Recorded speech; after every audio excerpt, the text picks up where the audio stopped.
The date is March 27, 1988, a brisk, early spring evening in Atlantic City, New Jersey. The cavernous expanse of the convention hall adjacent to Trump Plaza is a swirling kaleidoscope of sound and fury, its air thick with the charged electricity of a sold-out arena. This is Wrestlemania IV, and the air crackles with fiery anticipation. The roar of the crowd pulses like a single monstrous heartbeat as the lights dim and the entrance music of the beloved British Bulldogs, Davey Boy Smith and the Dynamite Kid, echoes through the speakers. Alongside them stands the ever-vibrant Koko Ware, his macaw, Frankie, a splash of color against the chaotic tapestry. But this is not just a match, it is the climax of a deeply personal and shockingly unhinged feud, one that began with the heinous abduction of a small, furry, four-legged friend. Across the ring stand the Islanders, a pair of men who embody the very essence of a bygone era of wrestling villainy. Managed by the weaselly and ever-loathsome Bobby the Brain Heenan, they are Tonga Fifita and Sam Fatu, better known as Haku and Tama. They are a force of nature, a duo as legitimate and dangerous as any to step inside a wrestling ring during the golden age of the World Wrestling Federation. They possess a primal intensity, a silent, menacing swagger that separates them from the more theatrical heels of the day.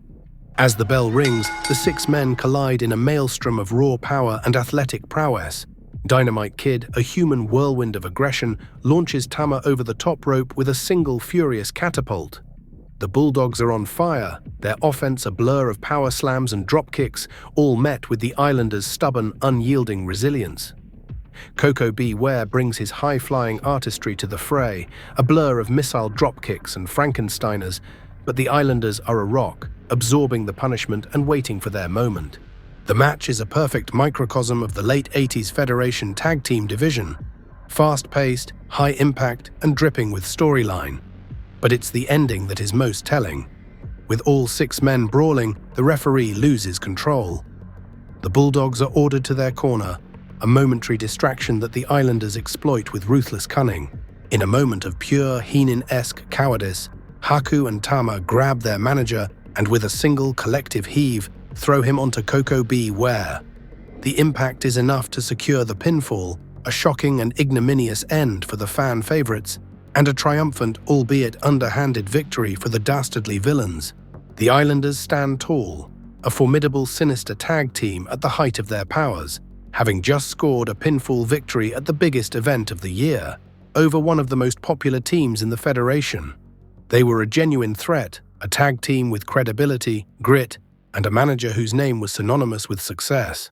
Yet, a mere month after this undeniable showing of strength and narrative importance, the Islanders were gone, vanished. The team that had dognapped Matilda and pinned Bobby Heenan to a victory at WrestleMania simply ceased to exist. Their abrupt and unceremonious departure from the World Wrestling Federation remains one of the most curious footnotes in the company's golden age. To a casual observer, it is an inexplicable business decision, a choice by a visionary promoter to kill a hot act at its peak. What could possibly have happened? Why would Vince McMahon, a man with an almost preternatural ability to recognize and capitalize on talent, abruptly pull the plug on a team that was so clearly working? The answer, as is often the case in the complex theatrical world of professional wrestling, is not a simple one, and it is a story that reveals much about the shifting tectonic plates of the industry during its most transformative period. To understand their end, we must first understand their beginning. Tonga Fifita, a man who would become known to millions as Haku, first arrived in the Federation in late 1985 as King Tonga, a man of such legitimate toughness that he once famously body-slammed the seemingly unshakable Big John Studd. At the same time, Sam Fatu, wrestling as the Tonga Kid, was already a familiar face to fans, having aided Jimmy Superfly Snuka in his celebrated feud against Rowdy Roddy Piper. The two men, both of Polynesian descent, were a natural pairing, and in mid-1986, they were rechristened as the Islanders. They were, at first, babyfaces, a pair of impressive and athletic competitors who wrestled preliminary matches and slowly but surely began to build a reputation. They scored a major victory in a tag team battle royal at Madison Square Garden, last eliminating the colossal King Kong Bundy and the aforementioned Big John Studd. It was a moment that seemed to signify a future filled with main event bookings. But the Federation of the late 80s was an unforgiving landscape, a veritable cornucopia of talent that was as deep as it was wide. The Islanders, for all their legitimate skill, found themselves lost in the shuffle. They were the first to challenge the newly crowned Hart Foundation, but they were defeated. They then found themselves on the wrong side of a losing streak against the up-and-coming Demolition, in a tag team division overflowing with the likes of the Dream Team, the British Bulldogs, and the Killer Bees. The Islanders were a face team without a clear identity, a pair of gifted athletes without a defined narrative. It was a problem that needed a solution, and that solution arrived in the form of a weasel in a suit. In the spring of 1987, the Islanders were scheduled to face the popular Can-Am Connection, a tag team of Rick Martel and Tom Zenk. It was during this match that Bobby the Brain Heenan appeared at ringside. In the ensuing confusion, the Islanders did the unthinkable. They attacked the fan-favorite Can-Am Connection, turning heel in one of the most memorable moments of the year. With the nefarious Heenan at their side, the Islanders finally had a purpose. They were no longer just a pair of skilled wrestlers. They were the enforcers for the cunningest mind in the business. When Tom Zenk abruptly left the company, Heenan and the Islanders were quick to capitalize, mocking Zenk as a quitter and solidifying their villainous status. Their heel run was a masterclass in professional wrestling storytelling. They feuded with Strikeforce, a newly formed team of Rick Martel and Tito Santana, and though they were unsuccessful in their quest for the Tag Team Championship, their reputation as a formidable duo grew. They were showcased at the very first Survivor Series, where Haku, with his almost superhuman toughness, famously shrugged off a top-rope headbutt from the Dynamite Kid, a moment that commentator Jesse Ventura astutely pointed out served to solidify the Islanders as a championship contending team. It was here, in this newfound position of strength, that their greatest and most memorable feud began. The target, once again, was the British Bulldogs. The abduction of Matilda, the Bulldogs' pet mascot, was a storyline so outlandish and simultaneously so effective that it remains a cornerstone of the company's golden era. The Islanders, with Heenan's goading, became villains of the highest order, generating an incredible amount of heat from the crowd. It was a perfect, multi-layered feud that led to their star-making performance at Wrestlemania IV. And then it was over. Just weeks after this career-defining moment, the Islanders were no more. The question of why they were killed is a fascinating case study in the inner workings of the Federation at the time, and the reasons are as complex and interconnected as the storylines themselves. The first and most significant factor was the company's shift in philosophy.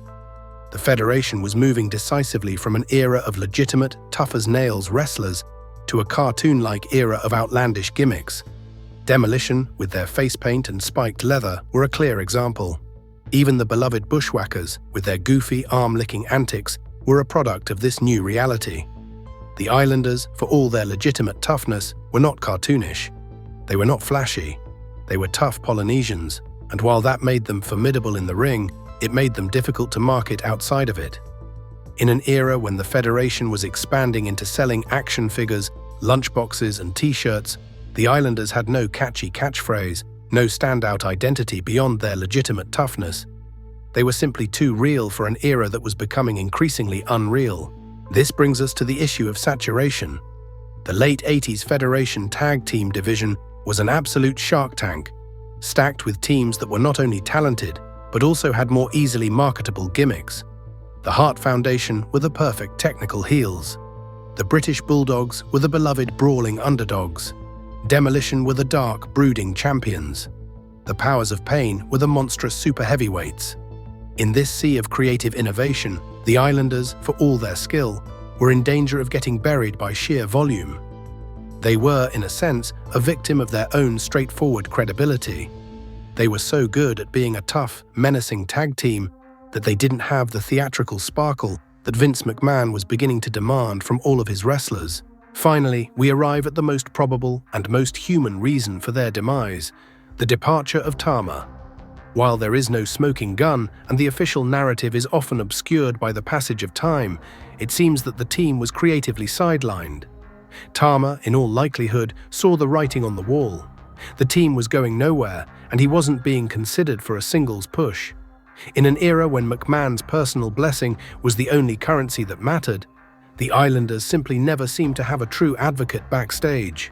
Tama's departure in 1988, which followed a loss to the Powers of Pain, was a final decisive nail in the Islanders' coffin. It may have been a voluntary exit, but it was almost certainly an exit born of frustration.